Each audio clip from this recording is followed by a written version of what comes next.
Flutter é uma arritmia vagabunda, 50 joules eucardiover. Quais são as drogas para cardioversão química? As duas principais. Qual é melhor? As duas. A amiodarona, então, a gente não deve utilizar para controle de frequência cardíaca. É uma droga que eu gosto? Não, detesto, por causa dos efeitos de intoxicação do digital. Mas esse paciente é o paciente do digital. Vamos lá para você ganhar 10. Qual é a droga? Com a mão no bolso não vai acertar. Bloqueador de canal de cálcio eu posso? Por quê? Ele está com droga vasoativa. Perfeito, doutor. Isso aí. Viu como medicina é fácil? Tá? Nunca mais esqueçam disso, então. Então, vamos lá. Fibrilação atrial. Hoje em dia, a gente utiliza fibrilação atrial aguda. Na verdade, a gente não usa mais aguda e crônica. A gente usa aguda persistente. A gente utiliza para a gente definir se é uma fibrilação aguda que tem menos de 48 horas e mais de 48 horas, tá ok? Então, vamos utilizar aqui, ó, eu tenho aguda, eu vou botar persistente para a gente ser mais atual. Na fibrilação atrial, eu tenho 3 objetivos. 3. Quais são os 3 objetivos da fibrilação atrial? Controle da frequência cardíaca, controle do ritmo e o primeiro, anticoagulação. Então, toda fibrilação atrial, eu preciso definir se ela é aguda, eu preciso definir se ela é persistente, intermitente, mas principalmente se ela é aguda ou se ela não é aguda. E preciso aplicar, né, na fibrilação atrial 3 situações: anticoagulo, se eu posso ou não, controle do ritmo, se eu posso ou não, e controle da frequência cardíaca, se fizer necessário, ok? Todo paciente com fibrilação atrial, eu tenho a possibilidade de controlar a frequência, mas nem todo paciente com fibrilação atrial, eu tenho a possibilidade de anticoagular ou controlar o ritmo. O ritmo eu controlo em que paciente? O ritmo eu vou controlar na fibrilação atrial aguda ou na instabilidade. Então, fibrilação atrial aguda. Eu vou o quê? Se eu não tiver contraindicação, eu vou anticoagular, eu vou controlar o ritmo. Consequentemente, se eu controlo o ritmo, eu controlo a frequência. Numa fibrilação atrial persistente, habitualmente o que eu faço? Anticoagulação e controle da frequência cardíaca, não é isso? É ou não é, gente? Aquela fibrilação atrial é uma fibrilação atrial aguda ou persistente? Então eu preciso anticoagular e controlar a frequência. A frequência está controlada? Não. Então vamos falar sobre controle de frequência cardíaca, que é o item 3 aqui. Qual é a droga que tem maior ação para controle de frequência cardíaca na fibrilação atrial? Beta-bloqueador. Beta-bloqueador. A amiodarona, ela tem uma ação para controle da frequência cardíaca, mas ela é uma droga que eu uso para controlar ritmo, porque ele é um antiarrítmico para eu poder controlar ritmo, beleza? Consequentemente, eu controlei o ritmo, a frequência caiu. Então, a droga principal, número 1, é beta-bloqueador. Eu posso usar beta-bloqueador nesse paciente? Por que nesse paciente eu não posso utilizar? Porque eu estou usando droga vasoativa. O paciente está hipotenso com o uso de um vasopressor. Então, é contraindicação eu utilizar um beta-bloqueador, que é uma droga hipotensora. Então, aqui, ó, eu não posso. Qual é a outra opção que eu tenho? Bloqueador de canal de cálcio, muito bem, que entra no mesmo problema do beta-bloqueador. E você vai me perguntar, mas por quê? Quem que seria o paciente indicado para eu usar bloqueador de canal de cálcio, porventura, se esse paciente... Quem é o paciente elegível para FA, para controle de frequência com bloqueador de canal de cálcio? O paciente que não pode usar beta-bloqueador. E quem é o paciente que eu não posso usar beta-bloqueador? Aqui tem alergia, nós estamos numa FA, mas é o paciente o quê? Uma asma grave, um enfisema pulmonar grave que faz broncoespasmo com beta-bloqueador. Então, o bloqueador de canal de cálcio é a droga elegível para o paciente com contraindicação ao beta-bloqueador. É verdade que hoje nós temos os beta-bloqueadores seletivos. Quais são os beta-bloqueadores seletivos, doutora? Carvedilol, bisoprolol e metoprolol. Muito bem, então eu tenho 3. Carvedilol, bisoprolol e o succinato de metoprolol, que o tartarato não entra. Então, beta-bloqueador não posso. Bloqueador de canal de cálcio eu posso? Por quê? Ele está com droga vasoativa, perfeito, doutor, isso aí. Viu como medicina é fácil? A gente que complica? Beleza, então eu não posso beta, não posso bloqueador de canal de cálcio. Qual que é a droga desse paciente para controle de frequência cardíaca? Vamos lá para você ganhar 10. Qual é a droga? Com a mão no bolso não vai acertar. Qual é a droga? Para controle de frequência cardíaca, num paciente que não pode usar beta bloqueador, não pode utilizar bloqueador de canal de cálcio porque está usando vasopressor. Hã? Não, esse é o paciente do digital, esse é o paciente do Cedilanide ou da digoxina. É uma droga que eu gosto? Não, detesto, por causa dos efeitos de intoxicação do digital. Mas esse paciente é o paciente do Digitale, Cedilanide. Inclusive prescreve uma ampola de digital para fazer nele ali, por favor. Vamos fazer o digital nele ali. Cedilanide, habitualmente a gente faz o quê? A gente faz lento. Eu posso fazer em bolos, posso, mas eu tenho que fazer ele ali, ó, 3, 5 minutos. Ou eu faço diluído num sorinho de 100 ml para correr em 10 minutinhos, tá? Nunca mais esqueçam disso, então. Você me perguntou, e a mildarona? Se eu tô com uma FA persistente e eu não quero controle de ritmo e eu uso o principal antiarrítmico para controle de ritmo, para tentar controlar a frequência, eu corro um risco de passar ele de uma FA para um ritmo sinusal. Se esse paciente não está anticoagulado há 6 semanas, se esse paciente não tem um eco transesofágico mostrando que ele não tem trombo no átrio ou no apêndice atrial, eu corro um grande risco de eu embolizar esse trombo e fazer uma embolia arterial. A mildarona, então, a gente não deve utilizar para controle de frequência cardíaca. Agora, não contem que eu contei isso, porque eu vou dizer que não falei. Se eu tiver átrios muito grandes que já estão remodelados, habitualmente esses pacientes eles não conseguem retornar para ritmo sinusal. Por quê? Porque a morfologia do átrio já não permite mais que ele retorne para um ritmo sinusal. Então, para esses pacientes com FA persistente, com átrios muito grandes e que tem uma frequência cardíaca muito alta e que eu tenho uma resposta ventricular exacerbada, eu posso lançar mão da mildarona. Mas para isso eu tenho que ter todos esses dados na minha mão. Habitualmente eu não tenho. Fechou? Então as 3 drogas, beta bloqueador, bloqueador de canal de cálcio e digital. Vamos agora falar sobre ritmo. Então, ó, saindo do controle de frequência, nós vamos para o item aqui. Aqui entrou o que aqui? Beta bloqueador, bloqueador de cálcio, e aqui é o que? Digital. Digital tem 2 tipos de digital, o venoso e o oral, não é isso? O venoso é o Cedilanide. Qual é o nome do Cedilanide? Deslanosídeo tipo C.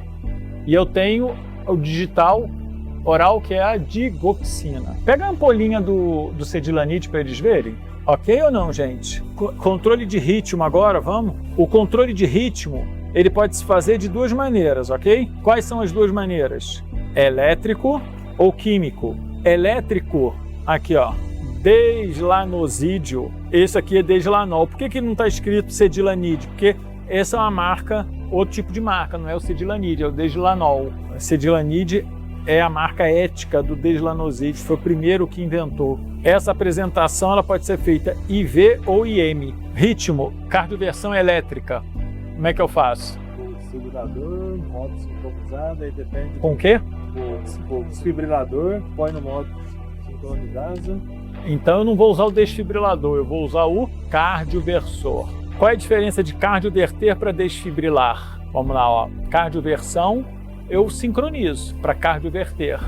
Desfibrilar. Desfibrilar. Eu vou o quê? Eu vou impor uma carga elétrica em alguns ritmos sem sincronia. Eu não estou preocupado aonde vai entrar a descarga elétrica.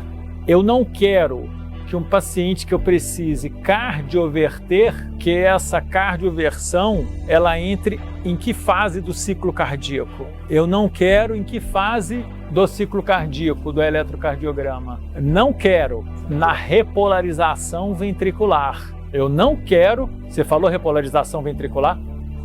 Onda P, tá.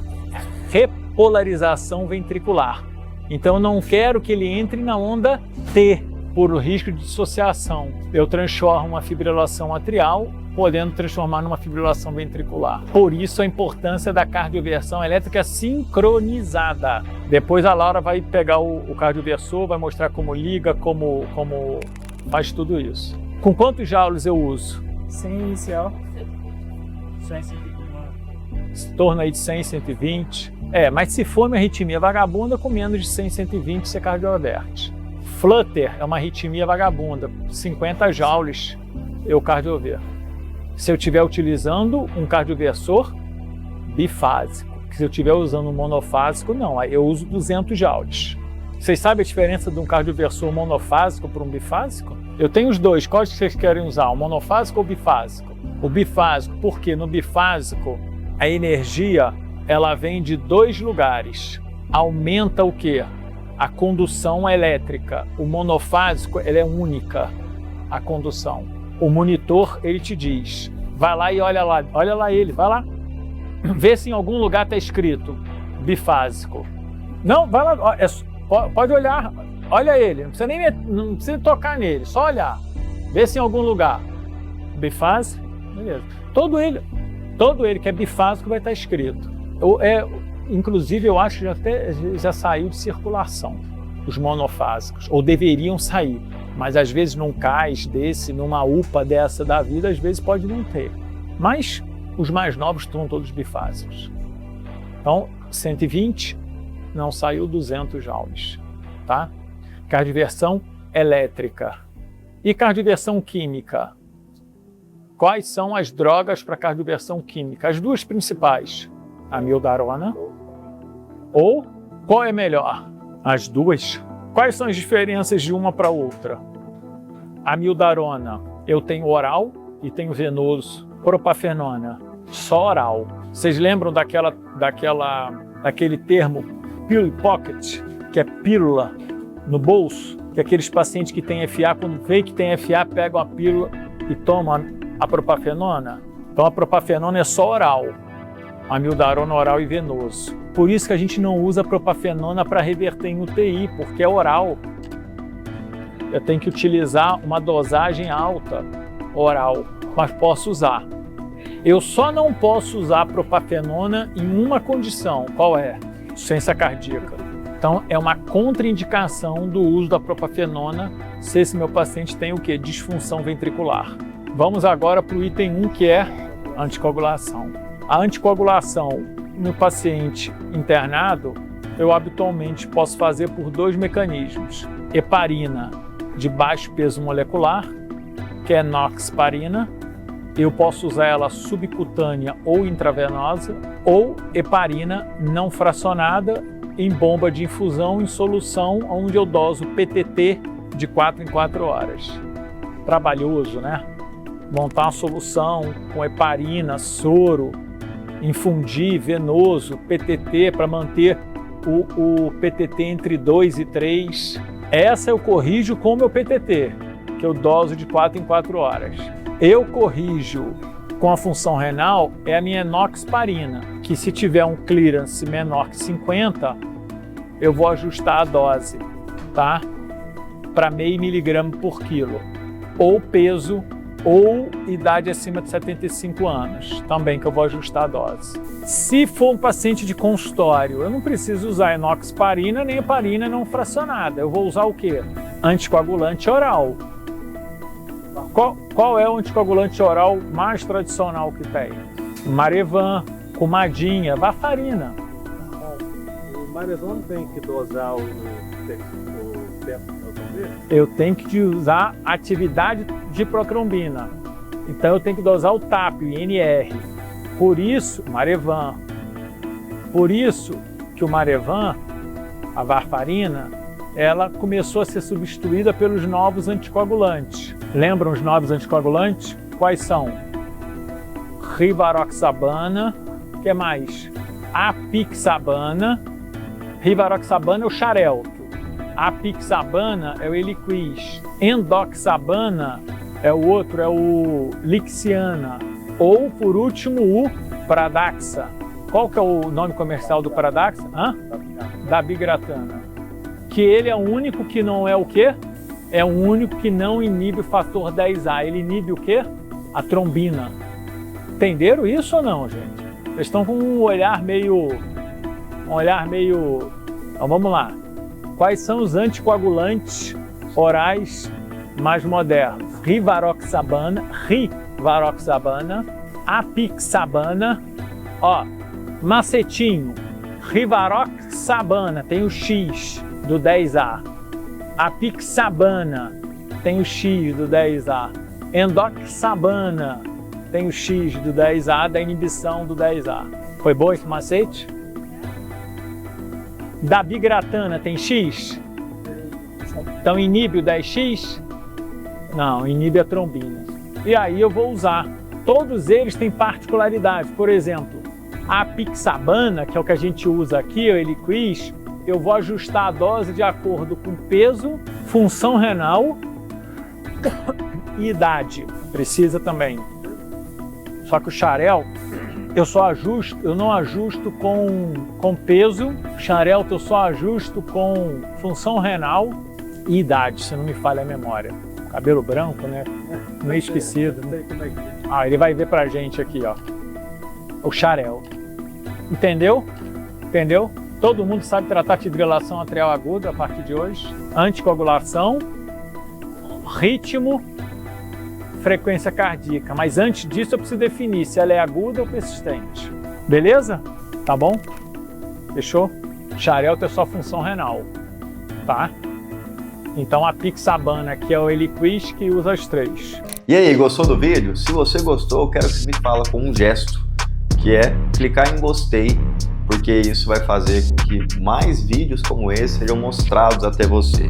E para ajudar outras pessoas, inclusive outros médicos, na nossa missão de 1 milhão de vidas salvas nos próximos 10 anos, comenta aqui o que você já viveu de experiência em relação a esse tema, o que você quer ver no conteúdo da Liberdade Médica. Olha o tanto de vídeo legal que pode gerar valor para sua formação médica, que vai aparecer aqui do lado. E principalmente, para você dar o próximo passo em relação à confiança, eu quero te apresentar o programa de formação médica que mais cresce no Brasil e o mais bem avaliado, segundo avaliações públicas do Google. Deixei um link descrito aqui, um link fixado para você conhecer. Conhecimento que liberta.